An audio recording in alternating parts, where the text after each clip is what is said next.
a part two of the presentation, and by the end of this presentation, we're going to understand the difference between a static field and a pulsating electromagnetic field.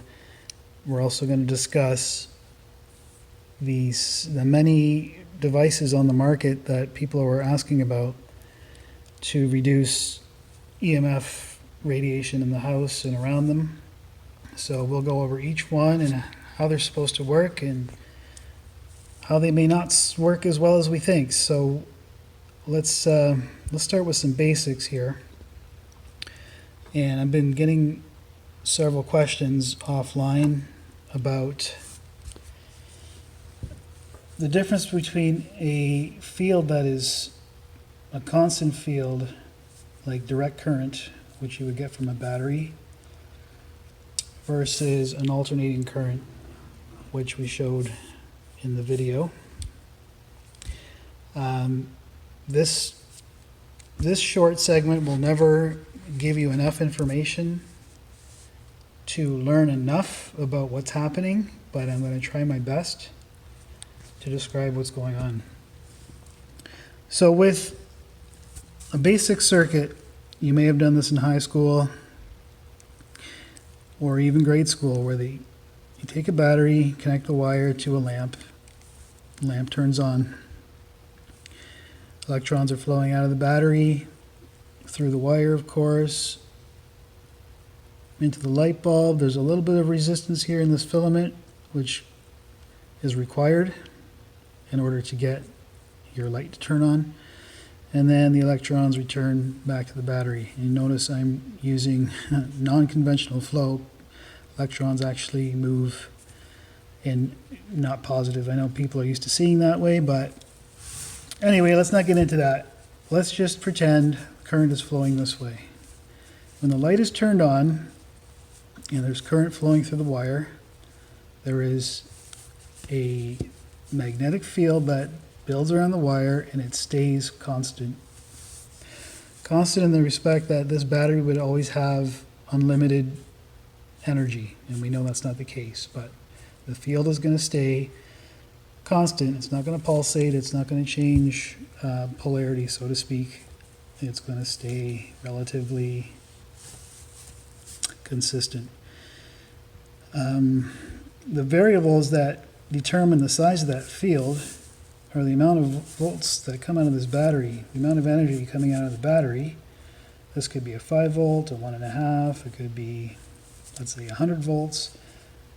And the second variable is the resistance of this bulb. So the brighter the bulb and the more voltage, the bigger this field will be around the wire. Okay? And the closer you are to that field, the more energy you're going to absorb. However, a constant static field is not as dangerous as an alternating one with high frequency. So when you're next to a DC source, you don't have to be too concerned. It's just like building up a static charge from rubbing your feet on the carpet, and then you touch a door handle, let's say, and you ground yourself and you feel that zap. Well, your body had a potential charge on it, a voltage, but you don't really feel it because your entire body is feeling that same energy. There's no distinguishable difference until you touch ground, and then you give yourself a path to discharge all that energy. So that's essentially what a static field looks like. Okay, here we go. We have a magnet, north and south pole, and you take that magnet, we'll choose one pole. I should have drawn a bar magnet, I'm sorry. Let's try like this. We're going to take this end of the magnet and move it toward the wire. As you move the magnet toward the wire, the magnetic field of the magnet is going to induce the field into the wire. And we have little electrons in here that are standing still right now. But as soon as I move this field closer to the wire, right, we get, if this is the starting point, I'll make a little graph. You're going to see how this happens. This is positive energy, and this is negative energy, for sake of argument. This is the magnet starting in this position, and this dot will represent the field in the wire. So as I move closer to the wire, the field gets stronger. When the magnet is here, that would be the peak. As we keep moving across, the field is going to get weakened because we're moving away from the wire now, so it's coming down. Okay? And then if you can imagine the south end of the magnet, as we move it over, it's got an opposite charge. So when the north side of the magnet goes closer, these electrons move, let's say, this way. So we come closer, electrons move, let's say, up the wire. Okay? And then the magnet is here, that's the peak. And then as we move away, we're here, and current flow stops. Now let's pretend the magnet is on this side of the wire, north and south is now here. This is the end of the magnet, and we're moving this pole closer to the wire. Well, now, because it's an opposite charge, you know that it's going to start to move the electrons in the wire this way, this way. So now they're going to start coming back down this way, and you're going to get this until the south pole of the magnet is at the very center of this wire, and then it's going to come back up after we fully move the magnet across. Okay, so that's how we get our 1 cycle per second. In order to do that and create a usable amount of energy, we would have to move that magnet very quickly, and we would have to move it across, bring it back 60 times per second, and that would be quite a task for a human to do. So what happens in our hydro stations is we use water, and that water turns a turbine, and that turbine inside has a magnet and a coil of wires. So we're using the water as the force to turn the turbine to create this energy waves 60 times per second. That's how we get alternating current. Now, remember when I said I would have to move the magnet across the wire very forcefully, very quickly, several times per second, in order to get a usable amount of voltage or current, however you want to discuss this topic. What I've done is I set up a little circuit here. I've got an oscilloscope, and I'm measuring the magnetic field. I have a magnet here, a very strong one. And I'm going to show you on the screen. All I'm going to do is this. I'm going to show you what I'm doing, and then on the screen you might see, I can see the reflection. Let's see if we can focus in on that a little more. It's very difficult to see, but you can see it moving very slightly. That's not enough energy. Here, you can see it now. Not enough energy to be of any use. Couldn't do much with that. That's a very, very small peak of voltage. So you can imagine the amount of energy required to produce the electricity that we use in everyday life. Yeah, the first device we were asked about was, I'm not actually going to say the name of the product, but I'm going to give it a decent review because it does what it says, although it's very expensive for what it is. We have to understand that the energy on our hydro lines produces an electromagnetic field just like anything else, because it has a frequency, it has a current, it has energy. So the closer you are to the incoming power line in your house, where the meter is, that's going to be the biggest source of AC 60 hertz in your home. So if you have your bed next to that meter, I'm not talking about smart meter, I'm talking about the power meter, the one that is used to measure the amount of energy used every month.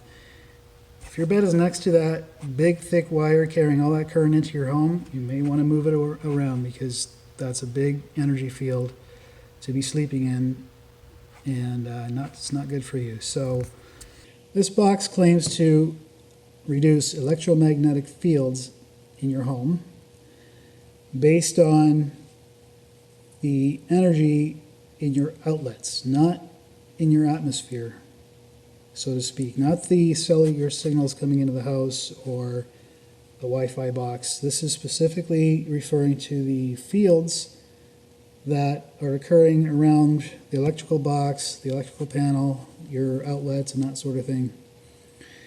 And he talks about dirty electricity.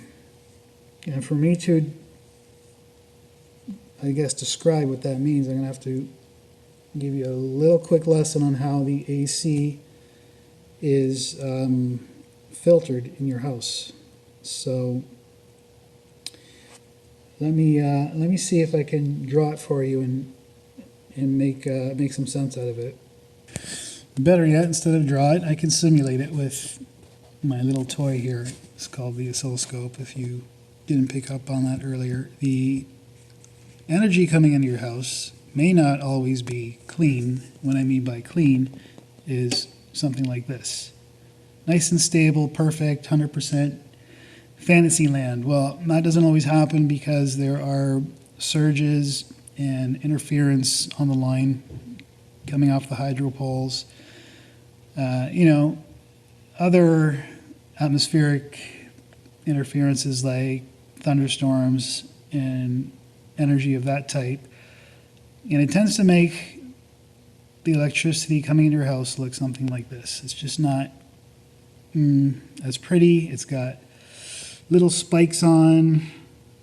Here we go. Little spikes on it. It's still usable, but it's kind of dirty, as he says. So his box is attempting to make your signal nice and clean, get rid of the spikes, absorb the surges, which you would get, like I say, from, well, you plug in another device like a vacuum cleaner, and sometimes you see your lights dim momentarily. That's due to the drain on your electrical system. But that sort of thing is happening constantly. You may also have surge protectors on your power bars, and it would do the same thing, but not to the extent of this power box, from what I understand. So that's what this product is attempting to do. I'm not sure how it would reduce the electromagnetic field, however, because we're not really changing the amount of power coming in. We're just cleaning it up. So that's the only thing I'm a little uncertain about, because whether or not you clean it up to this, you still have quite a bit of energy there. So the claims of reducing the field, I don't know. I still, without a meter, wouldn't be able to verify it. If someone has this installed in their home and can get a field meter and measure the difference with it plugged in and unplugged, I would love to know.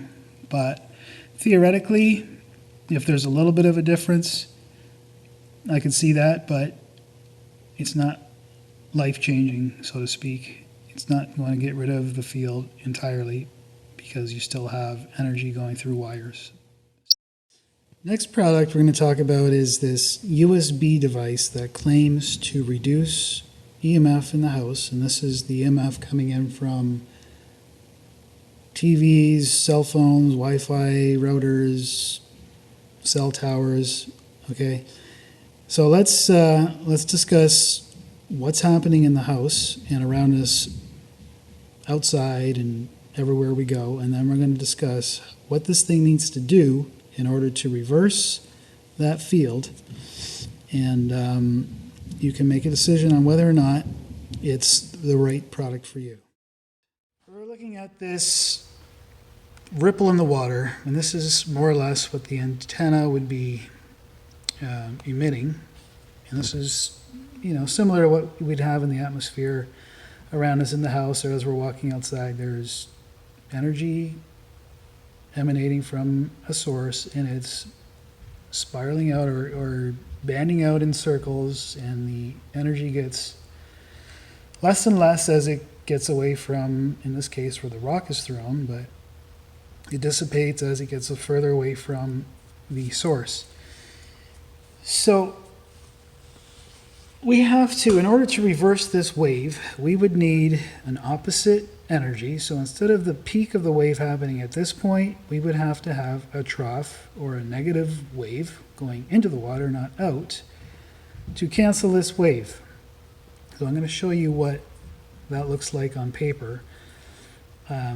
We'd also have to be in time or phase with all of these ripples. So we cannot have the wave happening at this point in time. It would have to happen at this point in time. It would have to move at the same speed or frequency.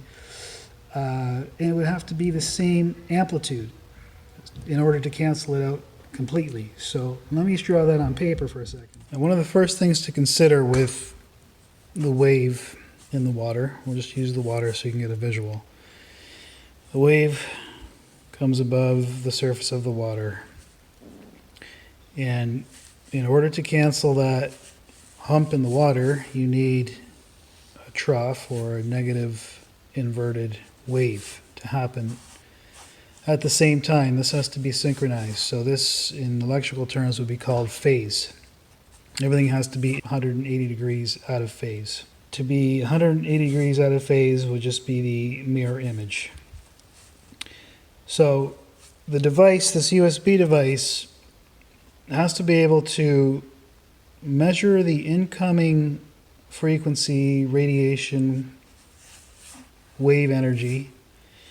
It has to produce the exact replica of this wave in a mirror image, and it has to produce it at the same amplitude, right? It has to be equally as strong. It can't be smaller because you're only gonna cut it by, let's say, 10%. So make sure I'm focused here. When you add these points together, let's say this is +1 and this is -1, you end up with 0, right? And as you go all across, you would end up with a flat line.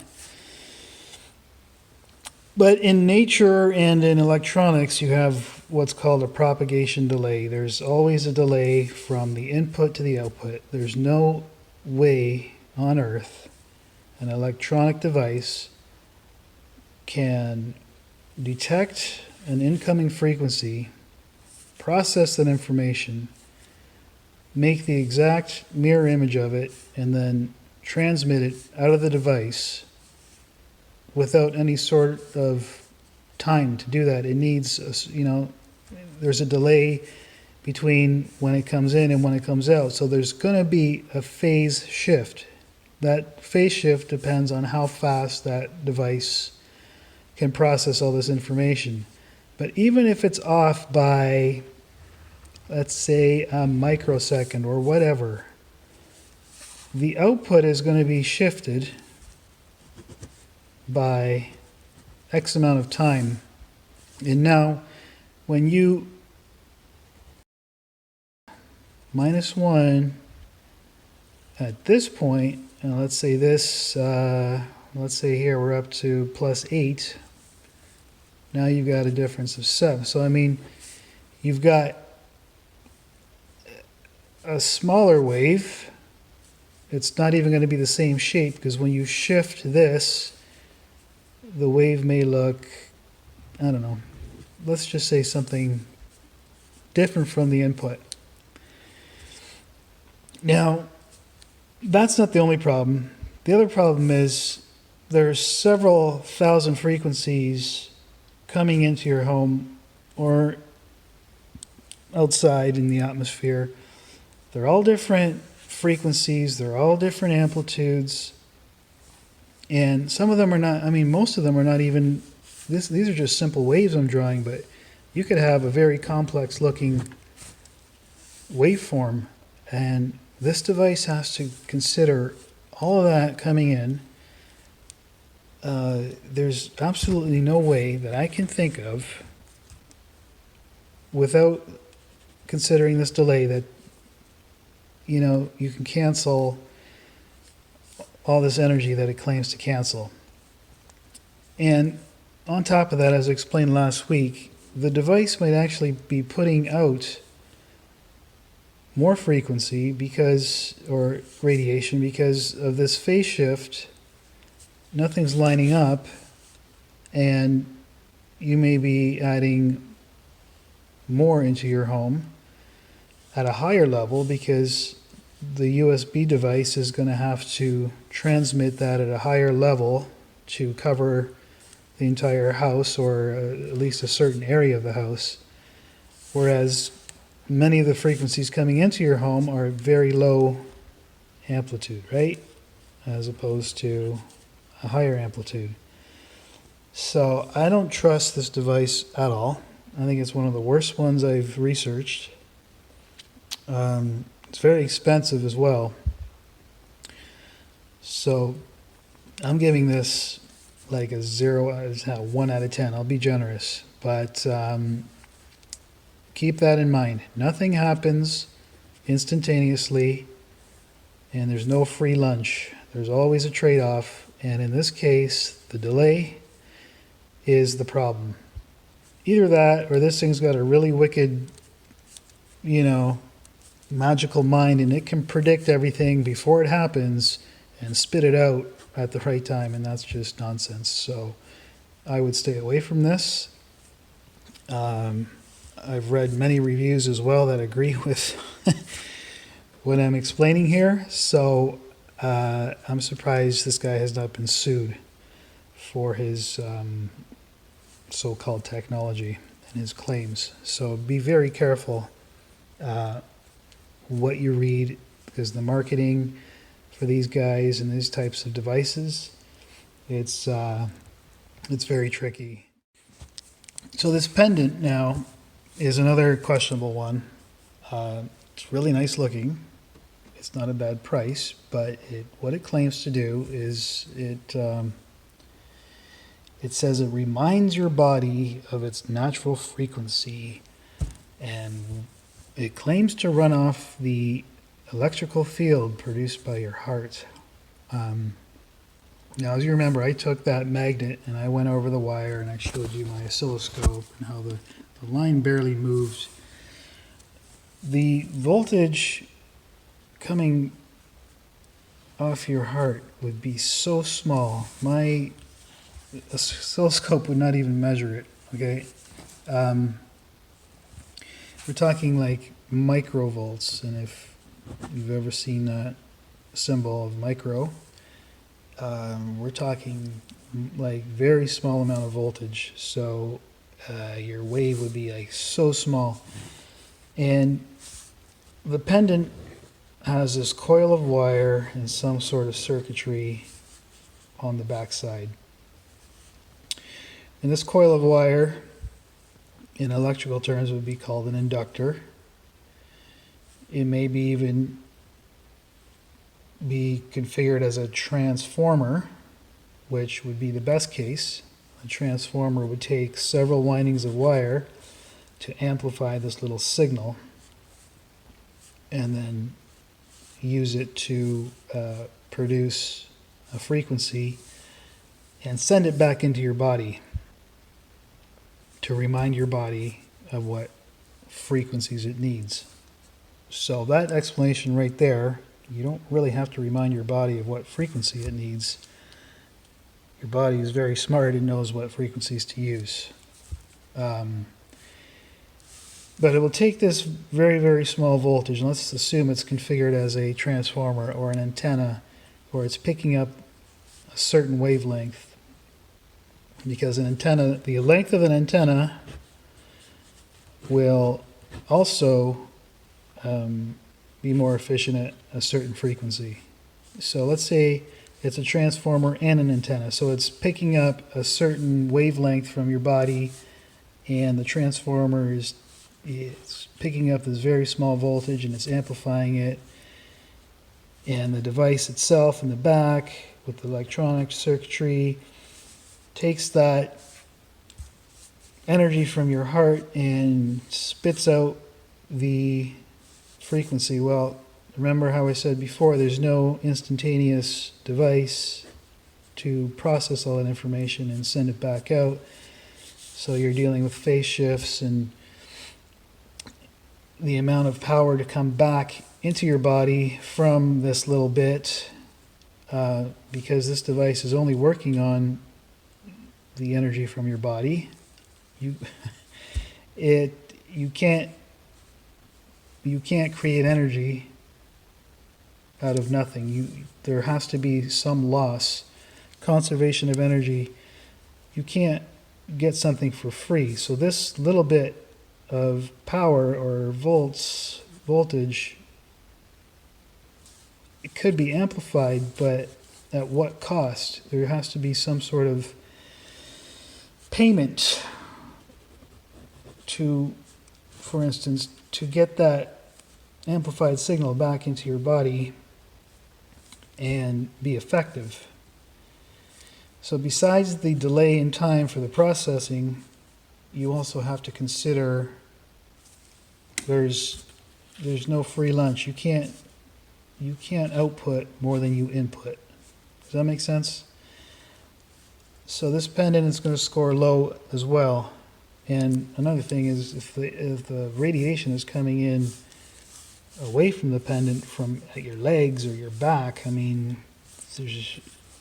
this device is not meant to reduce EMF by any means. It could be a psychological thing where, like a placebo effect, let's say, where you think it's working and it's giving you a sense of security, and that may boost your, let's say, immune system, and perhaps it's working off that principle. So, with respect to it picking up your heart's very, very small voltage and using it to amplify and send it back at a same frequency to remind your heart and your body, I mean, I don't see how that's happening. And we're sticking to the science, the physics, where you need time to process and you need to pay the piper. You can't get something for free and send it back at an equal or higher output. Just doesn't work that way. The grounding blanket or grounding wire, very good idea. It's going to score high because it can remove static electricity from the body.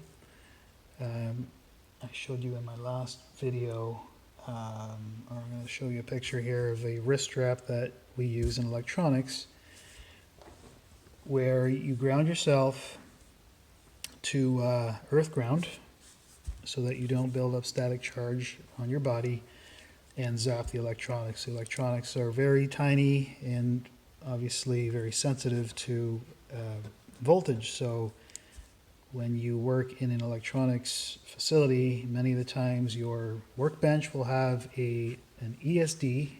It's called an ESD mat, electrostatic discharge mat, which is grounded. It's made of a special type of material that has a certain resistance and coating so that the charge doesn't build up, and if there is a discharge, it's done very slowly so that you don't shock the device. They have ionizers, and if you worked in like very high, let's say high quality electronics, let's say,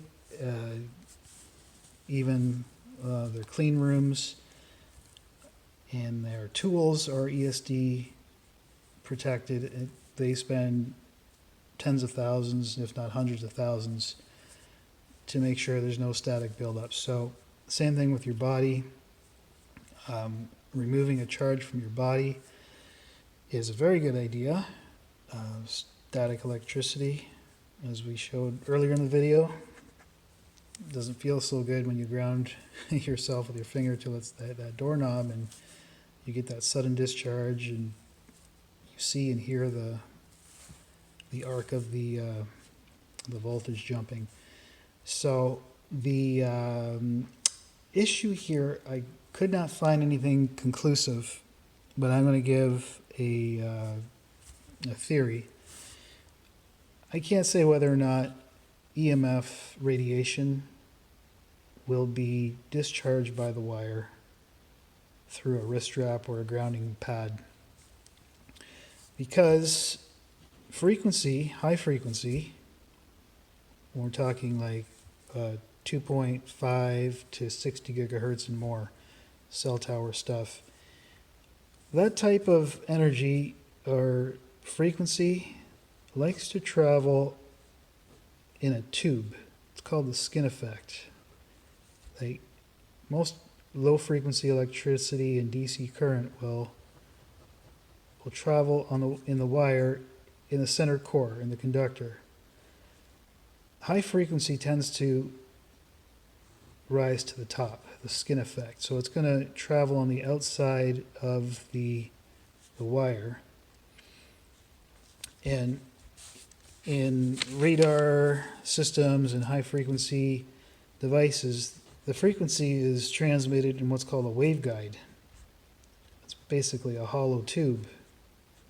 And that's what's used to transmit that sort of signal. Now, if you have a solid wire, it acts as like a resistor. Okay, it's going to slow down the discharge of the EMF radiation, because frequency does not like that design of a conductor.